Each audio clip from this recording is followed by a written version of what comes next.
साहिल भाई रेडी? जी हाँ। अच्छा मैं जैद भाई। एक मिनट साहिल भाई रेडी हैं आप? जी मैं टाइम रेडी चालू हूँ। करो। चलिए बिल्कुल। जी टाइम स्टार्ट करो। देखिए जैद भाई ने कहा कि उस जमाने में वो चीज होती थी इसलिए वो सही है। भाई उस जमाने में तो मूर्ति पूजा भी होती थी।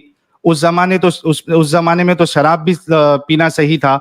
उस जमाने में तो प्रोस्टिट्यूशन भी सही था। तो उस जमाने में कुछ चीज अगर गलत हो रही थी, इसका ये मतलब नहीं है कि वो सही हो जाएगी रसूलुल्लाह के लिए। अगर ऐसा था तो फिर मूर्ति पूजा भी बंद नहीं करना चाहिए था, प्रोस्टिट्यूशन भी बंद नहीं करना चाहिए था, और उसके बाद जो है वो शराब पीना भी बंद नहीं करना चाहिए था। तो ये कोई दलील नहीं है। अच्छा इन्होंने मुझसे पूछा कि भाई सही एज क्या होनी चाहिए। सही एज यही होनी चाहिए कि जहां पे एक बच्ची जो है वो खुद का फैसला ले शादी करने के लिए। और अगर हम देखें कि तकरीबन और ये कोई फिक्स एज नहीं होती है, ठीक है, लेकिन इतना सभी को पता है कि एक इंसान जब अपनी पढ़ाई लिखाई पूरी करता है और जब वो जैसी उसकी एज बढ़ती है, उसकी प्यूबर्टी कंप्लीट हो जाती है, तब उसके अंदर सोचने की और इतना बड़ा फैसला लेने की सलाहियत आती है। अच्छा इसके साथ साथ आप देखिए कि शादी के बाद का जो मरहला है वो प्रेगनेंसी का भी है, सेक्सुअल इंटरकोर्स, उसके बाद प्रेगनेंसी। अगर आप देखें 9-10 साल की बच्ची अभी तक उसका फिजिकल डेवलपमेंट में नहीं हुआ होता है, और कई सारी बच्चियां बस इस वजह से मर जाती है क्योंकि उनको अर्ली प्रेगनेंसी हुई थी। उनका जो पेल्विक एरिया है वो अभी तक डेवलप नहीं हुआ होता है कि वो सेफली एक चाइल्ड बर्थ कर सके। तो इस लिहाज से भी जो है इस्लाम का जो कानून है कि सिर्फ मेंस्ट्रुएशन आने पे, हालांकि ये कुरान और हदीस से साबित भी नहीं है, हालांकि खुद हजरत आयशा का मेंस्ट्रुएशन आना ये भी साबित नहीं है। जो मैंने हदीस पेश की थी आपके सामने उसमें ये बिल्कुल साफ लिखा हुआ था कि वो हजरत आयशा खुद कहती है कि मैं यानी औरतें जो है वो फिजिकली डेवलप भी नहीं होती थी पूरी तरीके से, यानी उनके अंदर गोश्त भी नहीं होता था। और उसके बाद उनकी जो मेंटल मैच्योरिटी है वो इस बात से अंदाजा लगाया जा सकता है कि वो गुड़ियाओं से खेलती है। उसके बाद ऐसी गुड़िया से जो हराम है, और फतहुल बारी के में इब्ने हजर अल अस्कलानी लिखते हैं कि वो उसके लिए, उनके लिए, हजरत आयशा के लिए इसलिए अलाउड था क्योंकि वो बालिग नहीं हुई थी। उसके बाद हजरत आयशा खुद कहती है कि मेरे साथ क्या हो रहा है मुझे पता ही नहीं है। तो इस लिहाज से भी गलत है। क्या आज की तारीख में जैद पटेल भाई जो है वो शादी कर सकते हैं क्या नहीं कर सकते 6 साल की बच्ची के साथ? इस्लाम इजाजत देता है क्या नहीं देता है? अगर इजाजत देता है और आप एक 45-50 साल के, क्या आप इस चीज को करना पसंद करेंगे खुद? अगर नहीं करेंगे तो क्यों नहीं करेंगे? बच्ची पे मत डालिए। बच्ची 6 साल में, 7 साल में सोच ही नहीं सकती है कि उसके साथ जो है क्या हो रहा है। उसका कंसेंट मायने ही नहीं रखता, वो कंसेंट दे ही नहीं सकती है। इसके अलावा जो मैंने एक बात बताई थी कि हजरत आयशा की जो एज है जब उनका इंतकाल हुआ तभी 66 ईयर्स की एज थी। तो वहां पे कोई ऐसा नहीं था कि बहुत जल्दी मर जा रहे थे। और जो ये बड़ा सवाल था कि भाई एक 55 साल का इंसान वो 6 साल की बच्ची से कैसे शादी कर सकता है, या 9 साल की बच्ची के साथ कैसे शादी? साहिल भाई आपका टाइम खत्म हो गया। यार इतना जल्दी जल्दी खत्म हो जा रहा है टाइम। आप वहां पे रख सकते हैं, ये दिखा दूं मैं जी चाहिए तो आपको। ये देखिए यहाँ पे स्क्रीन पे मेरे पास मौजूद है। नहीं कोई मुश्किल नहीं। ठीक है चलिए जैद पटेल साहब रेडी?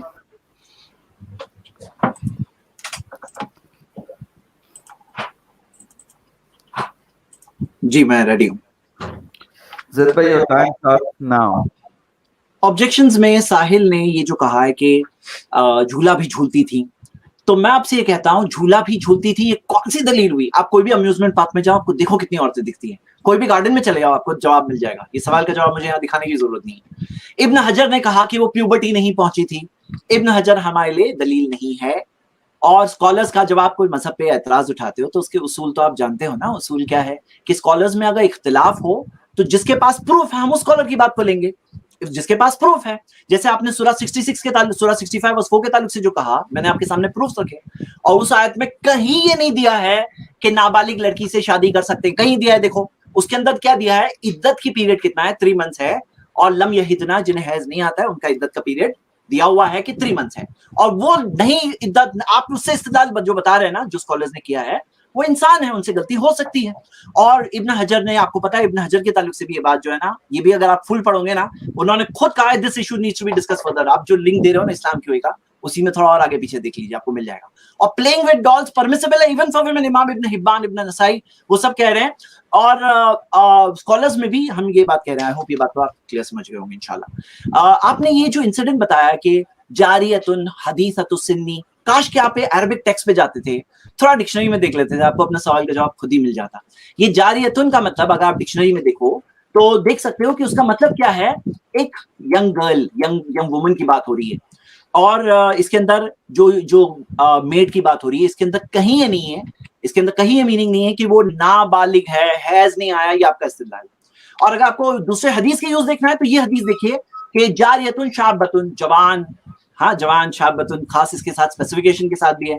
और आप कई हदीसों में देखोगे कि मुआविया रदियल्लाहु अन्हु जब वो बने, जब गवर्नर बने, तो तब के बारे में कहा गया है कि वो जवान।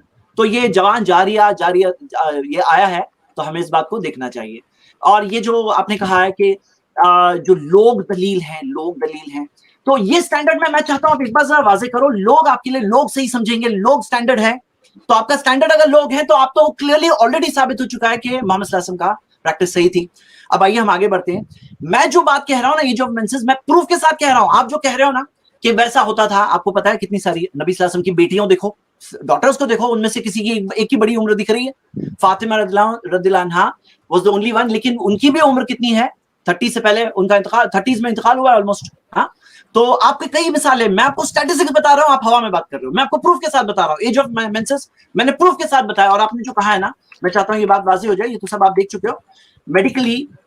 ये जो फॉर्मूला है ना, अगर वो फिट नहीं है ना, हम आपके साथ है साहिल, अगर वो मेडिकली फिट नहीं है ना, आप क्यों हमें दूसरी साइड पे भेजने की कोशिश कर रहे हैं? इस्लाम आपके साथ है और आपको जो बता रहा है कि नहीं, नुकसान नहीं होना चाहिए, इस्लाम की टीचिंग है ये। और आपको आपका टाइम खत्म हो गया ज़ैद भाई। जी साहिल भाई, your time starts now. Start करूं? ठीक है यस सर। ये मैंने आपके स्क्रीन के सामने एक lifescience.com का एक आर्टिकल रखा है। जैद भाई को शायद ये पता नहीं होगा कि कोई भी लड़की 9-10 साल में, 11 साल में प्रेगनेंसी के लिए रेडी नहीं होती है। ये कोई एक्सेप्शनल केस नहीं है कि भाई अगर उसको प्रॉब्लम होने वाला है तो फिर आप जो है आप मेरे साथ है। कोई भी लड़की 9-10 साल में अगरचे उसको मेंस्ट्रुएशन स्टार्ट हो जाए, इस बात की दलील नहीं है कि वो अभी पूरी तरीके से फिजिकली फिट हो गई है। ये आपके सामने आर्टिकल है lifescience.com का, इसमें कहते हैं there is a lot of potential danger of carrying a pregnancy when you are age 9 और 10. During pregnancy, the volume of blood in a person's body increases by about 50%, and all that extra fluid can put tremendous strain on child's heart. Simon said the child's growing body may also be deprived of critical nutrients like calcium, as those nutrients get diverted to the developing fetus. तो इसमें अगर ये article देखें, इसमें साफ साफ लिखा हुआ है कि अर्ली प्रेगनेंसी, टीनेज प्रेगनेंसी, ये एक सेफ प्रेगनेंसी नहीं है। इसमें बहुत सारे रिस्क फैक्टर है, कॉम्प्लिकेशन है, बच्चे का मरना भी जो है वो पॉसिबल है, माँ भी मर जाती है। इसके हवाले से मैं आपको बहुत सारे आर्टिकल दे सकता हूँ। तो इनका ये कहना कि भाई मेंस्ट्रुएशन स्टार्ट होने से एक लड़की फिट हो जाती है, बिल्कुल गलत है। इस बात में कोई भी दम नहीं है। हजरत आयशा के बारे में जो कहा गया है कि मैंने उसके बारे में बताया था कि वो खुद 66 ईयर्स तक जिंदी थी, और मैंने इनसे सवाल किया था कि अगर एज मैटर नहीं करता है बूढ़े और बच्चे का, तो हजरत मोहम्मद साहब ने खुद फातिमा की शादी जो है अबू बकर और उमर से क्यों नहीं कराई, उन्होंने अली से क्यों कराई? और बल्कि उस हदीस के डिस्क्रिप्शन में बाकायदा लिखा है कि इस वजह से नहीं कराई क्योंकि उनकी उम्र ज्यादा थी। तो रसूलुल्लाह को अपनी बच्ची के बारे में तो ये पता था कि मुझे बूढ़े के साथ नहीं करना है, लेकिन खुद इस बारे में नहीं सोचे। अच्छा, इन्होंने एक बात कही थी कि रसूलुल्लाह जो वो खूबसूरत दिखते थे, और उनके जब उनका इंतकाल हुआ तो वो 15-20 वाइट बाल ही थे। तो इस हिसाब से अभी शाहरुख खान भी तो बहुत स्मार्ट दिखता है, सलमान खान भी बहुत स्मार्ट दिखता है, तो अब उसकी शादी क्या 9 साल की बच्ची से, 6 साल की बच्ची से कराना सही हो जाएगा? किसी का खूबसूरत दिखना बुढ़ापे में या उसका फिट होना, ये कहां से सही हो जाता है कि वो 9-10 साल की बच्ची से शादी करे और उसके साथ फिर हम बिस्तरी करे? तो पूरा जो कॉन्सेप्ट देता है इस्लाम इस बारे में, यही गलत है। एक बूढ़ा इंसान बच्ची के साथ शादी करे, ये कोई पसंद नहीं करेगा। अगर जैद भाई खुद पसंद नहीं करेंगे, जो हमारे व्यूअर्स सुन रहे हैं वो खुद भी नहीं पसंद करेंगे। मेरा सवाल इनसे फिर से यही है, मेंस्ट्रुएशन स्टार्ट होने से क्या एक लड़की जो है वो फिजिकली मेंटली रेडी हो जाती है? 9-10 साल में मीनार्की स्टार्ट हो जाता है। बल्कि अगर आप विकिपीडिया का आर्टिकल देखें तो जो डेटा 1700 साल पहले का लिया हुआ है वो भी मैं बता देता हूं। अगर आप ट्रेंड देखें तो पहले लेट स्टार्ट होता था मीनार्की, यानी मेंस्ट्रुएशन लेट स्टार्ट होता था, बाद में। हाँ, ये बस मैं बता देता हूँ, ये ये देखिए, ये स्क्रीन पे आपके सामने है कि 1830 में जो मिनार्की की जो एज थी वो 17.5 थी, और वो साहिल गिरते भाई, गिरते अभी जो साहिल भाई, है आप जी, रूल से खिलाफ जा रहे हैं। टाइम सॉरी, खत्म हो गया आपका। ठीक है। जैद पटेल साहब, आर यू रेडी? सवाल ये आया है कि सबसे पहले तो साहिल ने फिर एक बार ये स्टैंडर्ड पे कोई बात नहीं कही है, लोक दलील है और नुकसान हो रहा है, हार्म हो रहा है। आप बताओ ये दोनों स्टैंडर्ड से नबी सल्लल्लाहु अलैहि वसल्लम की शादी आयशा रदियल्लाहु अन्हा से सही साबित हुई या नहीं हुई? इंसाफ से बताइए। वो जमाने के लोगों में ये बात मानी हुई थी और हार्म, कोई तकलीफ हुई आयशा रदियल्लाहु अन्हा को? पूरी शादी में 9 इयर्स तक थी उनके साथ, हार्म हुआ कोई? नहीं हुआ। तो यानी कि वो चीज के हिसाब से साबित हो गया कि ये शादी सही थी, जो दोनों मेयार साहिल ने बताया उसी हिसाब से। अब जो शाहरुख खान की बात है, तो आपको पता है, सिर्फ एक गूगल सर्च कर लो, celebrities with big age difference, आपको दिखाई देगा बहुत सारी लड़कियां, बहुत सारे ऐसे सेलिब्रिटीज जिनके बहुत कम एज वाले स्पाउसेस, बहुत सारी मिसालें, ढूंढना नहीं पड़ेगा ज्यादा। और बिलियनर्स देखोगे तो आपको बहुत सारे ऐसे बिलियनर्स दिखोगे with much younger wife, 60 years, 50 years, इतना गैप। और बल्कि दूसरी जो औरतें हैं वो सोचते हैं कि हम क्यों उसकी बीवी नहीं बनी, मतलब मैं क्यों नहीं बनी उसकी बीवी, बिलियनर की। तो सही बात तो ये है ना कि ये लोगों में, लोग उन्हें गलत नहीं बोलते, डबल स्टैंडर्ड्स है कि नहीं, ये डबल स्टैंडर्ड्स है कि नहीं। इस्लाम के अंदर मोहम्मद सल्लल्लाहु अलैहि वसल्लम पे उंगली उठा रहे हैं, हालांकि वो खुद अपने जमाने के, वो कोई बिलियनर कुछ नहीं है, क्योंकि उनको जन्नत का जो मकाम, जो बात है, और वाइफ उनके साथ जन्नत में, उस मकाम के लिए तो कोई भी मुस्लिम औरत तैयार होती, मतलब इतनी बड़ी बात है। और मोहम्मद सल्लल्लाहु अलैहि वसल्लम ने सिर्फ, सब चाहते सब वर्जिन से शादी कर सकते थे, नहीं, लेकिन एक ही वर्जिन शादी, वो भी उसके अंदर बहुत बड़े रिलीजियस बेनिफिट जो साबित हुए बाद में। मतलब आप सोचिए इस बारे में। अब ये जो हार्म वाली बात है ना Sahil, we are with you, harm नहीं होना चाहिए, लेकिन आपका जरा रिसर्च फ्लॉड है जो आप कह रहे हो ना। मेंसेस, आप ये देखो, ग्रोथ स्पर्ट्स होते हैं, मेंसेस आने के 1 साल पहले औरतों की बॉडी में ग्रोथ स्पर्ट्स होते हैं। ये देखिए रिसर्च है, ये जामा कोई मुस्लिम नहीं है, journal of American medical association, उसके अंदर आता है कि 1 साल पहले स्पॉट होता है जिसमें बॉडी की ग्रोथ होती है, और मेंसेस के बाद मैक्सिमम 1 साल में ग्रोथ खत्म हो जाती है। मतलब जो ग्रोथ होनी थी मेंसेस से पहले मेजर पार्ट अचीव हो जाती है। और ये बात को सोचना चाहिए। देखिए, खाली मेंसेस हमारी शर्त नहीं है, हार्म नहीं होना चाहिए, ये भी शर्त है, साइकोलॉजिकली रेडी होना चाहिए, वो भी शर्त है, we don't have a problem जैसा है। और जो आप बताइए, अमेरिका के अंदर जो 1880 में 10 साल 12 साल की एज ऑफ कंसेंट थी, सब मर जाती थी क्या? वो सब लड़कियां मर जाती थी क्या? Do you believe that? क्या वो सब पीडोफाइल्स थे? क्या वो सब रेपिस्ट थे? क्या वो सब सारे जो एडजेक्टिव्स मोहम्मद सल्लल्लाहु अलैहि वसल्लम के लिए यूज करते हैं, उनके लिए भी यूज करेंगे? और जो सारी चीज हम देखते हैं ना, ये जो चीज है अमेरिका की, अभी की बात कर रहे हैं हम, अभी। और बल्कि आपने जो हिस्टोरिकल जो रिपोर्ट्स बताई ना, जरा मैं चाहता हूं, 1400 साल पहले की रिपोर्ट बता रहे, आप आज के डेटा से वो साल जमाने का जजमेंट कर रहे हैं, ये भी रॉन्ग है, ये भी एक मिस्टेक है बहुत बड़ी। अब देखिए, आज की रिपोर्ट ये है, हर 1 लाख बच्चियों में 140 बच्चियां अमेरिका में 10 से 14 साल की प्रेग्नेंट हो रही हैं। ये क्या साबित कर रही है? ये आपकी थियरी को गलत साबित कर रही है, ये धज्जियां उड़ा रही है आपकी इस थियरी को कि ये रॉन्ग चीज है, आपको समझना चाहिए। और ऐसा देखिए तो 18 साल की लड़की भी शादी की रात में उसकी डेथ हो गई, शादी की रात, तो 18 साल भी तो फिट नहीं हुआ ना फिर तो। देखिए, हमें समझना है, वी आर विथ यू, 18 साल में भी इसकी शादी नहीं होनी चाहिए थी। जो लड़की की ऐसे वेडिंग नाइट में डेथ हो गई, माँ को, फादर को पता होना चाहिए था कि इसका जजमेंट के हिसाब से करना चाहिए था। 61 ईयर ओल्ड आदमी की भी डेथ हो गई, तो क्या हम अभी क्या क्या रूल्स बनाने वाले हैं इस बारे में? 35 ईयर ओल्ड की भी डेथ होती है। देखिए क्या होता है ना, हमें इसके अंदर अपने इमोशंस में फ्लो नहीं होना चाहिए। जैद भाई, टाइम खत्म हो गया। साहिल भाई, हाँ, 1 मिनट, लास्ट 3 मिनट जी। देखिए, जैद भाई ने कहा कि भाई जो सेलिब्रिटीज होते हैं वो कम एज की लड़कियों से या औरतों से शादी करते हैं। आपको समझना पड़ेगा कि एक औरत जो लीगल एज पे पहुंच गई है, उसको अभी सेंसस है, उसको पता है उसके लाइफ का क्या डिसीजन लेना है। उसके बाद अब चाहे वो बूढ़े से शादी करे या फिर जवान से करे, उससे फर्क नहीं पड़ता। अच्छा, उसके बावजूद भी अगर इस तरीके से कोई सेलिब्रिटी कोई कम उम्र की शादी से, कम उम्र की लड़की से अगर शादी करता है तो 100 गालियां सुनता है, लोग उसकी बुराइयां करते हैं, इसको अच्छा नहीं समझा जाता। लेकिन उसके बावजूद उस औरत ने खुद का फैसला लिया, अब वो अडल्ट है, इस वजह से वो लीगली अलाउड है। यहाँ पे मैंने आपको ये कहा था कि मेंस्ट्रुएशन स्टार्ट होना, ये 5 साल की शादी, 5 साल की बच्ची से आप शादी कर लोगे तो वो कहाँ से उसकी ये फैसला ले पाएगी कि आप बूढ़े हैं, जवान हैं, क्या है, आपके साथ शादी करना सही है, गलत है, आप उसको पसंद आ रहे या नहीं आ रहे। और आपने अभी एक कहा कि भाई 18 इयर्स में एक लड़की की डेथ हो गई वेडिंग नाइट में, तो भाई ये एक्सेप्शन केस को आप जनरलाइज ना करें। ये पता नहीं ये अभी मैं इस के बारे में क्या कहूँ आपको। आप एक एक्सेप्शनल केस को जनरलाइज कर रहे हैं। 18 साल में जो प्रेगनेंसी होती है उनको इस तरीके के जो है वो प्रेगनेंसी रिलेटेड जो मेडिकल रिस्क होता है वो नहीं होता है।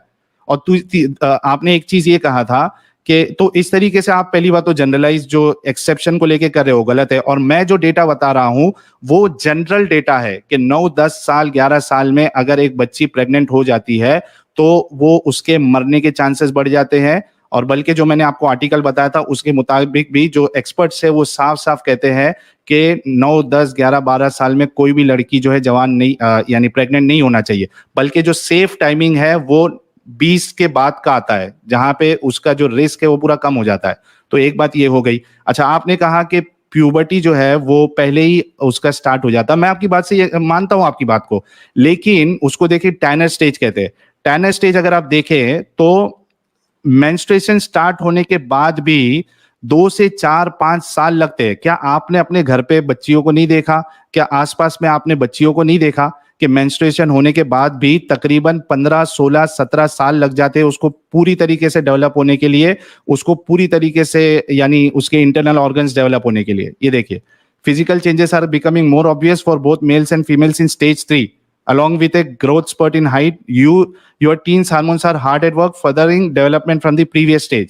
तो आपकी यानी कोई भी बातें जो है वो दलील यानी ना साइंस के मुताबिक है, ना अकल के मुताबिक है, ना ही समाज के मुताबिक है।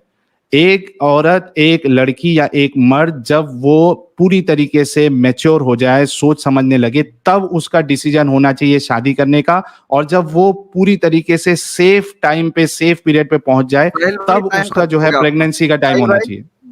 जी साहिल भाई, जी जी जी टाइम खत्म। तो अच्छा, जो मैं बोल रहा था ना कि लास्ट सेशन है ये, अभी 2-3 सेशन और है, सॉरी। जी जी ठीक है, तो जैद पटेल साहब, आर यू रेडी? जी, just moment, I am ready to start. चलिए, हाँ, एक मिनट, मैं टाइम सेट कर दूं। Ready sir? जो 2 मेयार साहिल ने बताए, वो 2 मेयार के हिसाब से मोहम्मद सल्लल्लाहु अलैहि वसल्लम की शादी सही साबित हो चुकी है। और जो डेटा वो बता रहे हैं, जो एक्सपर्ट्स की रिपोर्ट बता रहे हैं, वो इस जमाने की रिपोर्ट बता रहे हैं। वो एक्सपर्ट्स ने क्या 14 साल पहले का कमेंट किया है? आप किस बारे में डिबेट कर रहे हैं? आज के जमाने में या 1400 साल पहले मोहम्मद सल्लल्लाहु अलैहि वसल्लम की? वो मेन टॉपिक है। तो आपको ये बारे में बात होनी चाहिए। हम आपके साथ है, अगर हार्मफुल है ना, हम आपके साथ है। इस्लाम ने खुद रोका है, हदीस है मौजूद। ये ना आपके कहने की वजह से, सिर्फ आपको सही बताने के लिए हम लोग नहीं कर रहे, ये हमारे स्क्रिप्चर्स में पहले से मौजूद है। हाँ, तो ये बात को है। तो जो 2 मेयार आपने बताए, लोग क्या कहते हैं और मेडिकली हार्मफुल है कि नहीं, दोनों एतबार से सही साबित हो चुकी है। चलिए, दूसरे जो एतराज है उसका जवाब देखते हैं। फातिमा रज़ियल्लाहु अन्हा की शादी के ताल्लुक से आपने कहा तो कोई कंपलसरी नहीं है शादी कराना कम उम्री में, परमिसिबल है, फादर की डिस्क्रिप्शन के ऊपर है। और इसके अंदर लड़की की भी इजाजत है। आप क्यों समझते हैं कि फातिमा रज़ियल्लाहु अन्हा की इजाजत थी? उनकी रुखसत, उनकी इजाजत नहीं समझी जाएगी? हर चीज क्या मेंशन होना जरूरी है? अंडरस्टूड होती है कोई बातें। और नबी सल्लल्लाहु अलैहि वसल्लम की बात है तो रुकैया रज़ियल्लाहु अन्हा की शादी हुई, कम उम्री में हुई, तो एक बेटी वो भी है।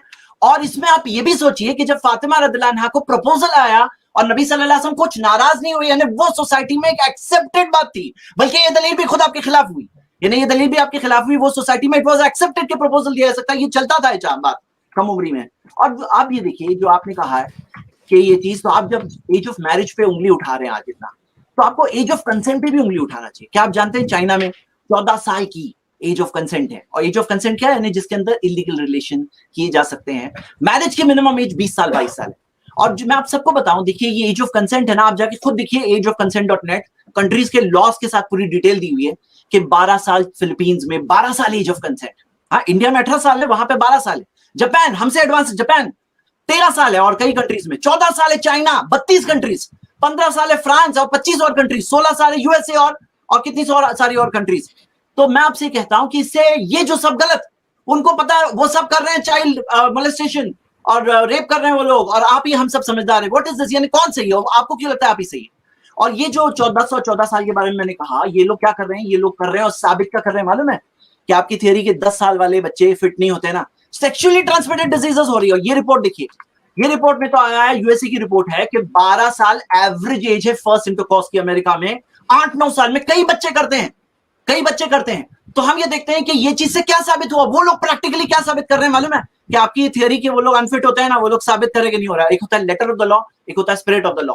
और मैं आपसे ये सवाल पूछता हूं, आपको पता है अभी एक बहुत स्ट्रांग लॉबी काम कर रही है, जैसे गैलप की पोल है जिसके अंदर आया 25 साल उम्र होनी चाहिए मिनिमम औरतों की, 27 साल होनी चाहिए मर्दों की। और आप सोचो कि ये हो गई, अभी 18 से 21 की बात हो रही है, फिर 25-27 पे आ जाए, 30 साल तक जाए, और वो लोग जाके देखेंगे ये जो 2022 वाले लोग थे ना, ये लोग तो सब पीडोफाइल थे, ये सब सेक्सुअल अब्यूजर्स थे।